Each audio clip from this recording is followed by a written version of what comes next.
शुभकामना। माँ भगवती सबके सदा सहाय रहथिन से कहत एकटा भगवती गीत सुनबै छी जे सुनू अहाँ सब। जँ नीक लागे तो अपन आशीर्वाद के रूप में लाइक शेयर कमेंट करऽ नहीं बिसरब। तो सुनो। नैहर अब हम जायब सदा शिव, नैहर अब हम जायब, नैहर अब हम जायब सदा शिव, नैहर अब हम जायब। परिबा तिथि हम जतरा का, परिबा तिथि हम जतरा का, द्वितीया गमन करायब सदा शिव, नैहर अब हम जायब, नैहर अब हम जायब सदा शिव, नैहर अब हम जायब। तृतीया का हम पथ ही बिताएब, तृतीया का हम पथ ही बिताएब।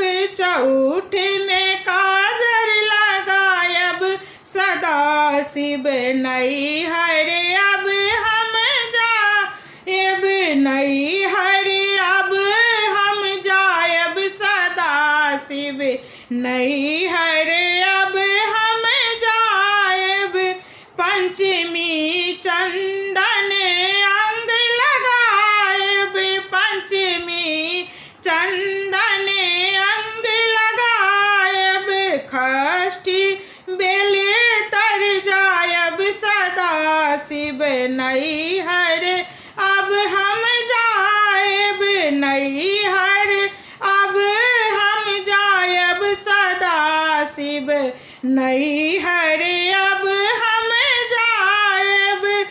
नवपत्री संग सप्तमी प्रातः, नवपत्री संग सप्तमी प्रातः। भक्तक घर हम जायब सदा शिव, नैहर अब हम जायब, नैहर अब हम जायब सदा शिव, नैहर अब हम जायब।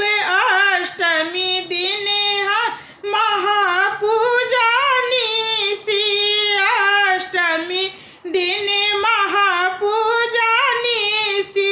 बलि लैल भक्त जगायब सदा शिव, बलि लैल भक्त जगायब सदा शिव, नैहर अब हम जायब, नैहर अब हम जायब सदा शिव, नैहर अब हम जायब।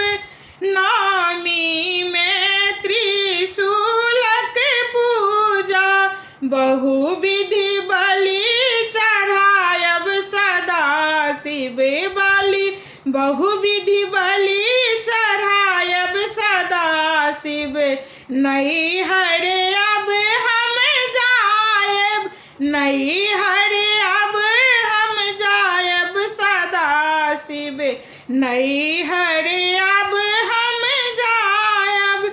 नवनिधि सेवक के दाको, नवनिधि सेवक के दाको।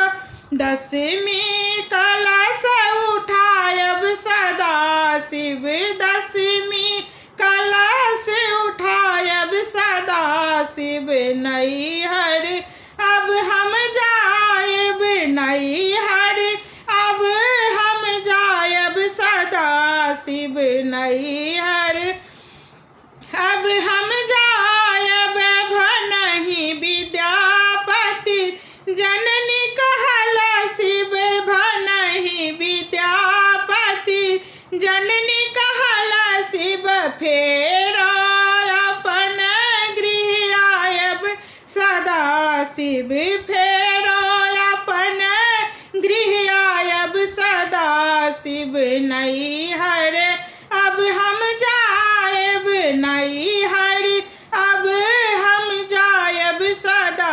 नसीब नहीं है रे अब हम जाएब। गोर लागे छी सब गोटा के। जँ गीत नीक लागे तो अपन आशीर्वाद जरूर देव और लाइक शेयर कमेंट करऽ नहीं बिसरब अहाँ सब। धन्यवाद।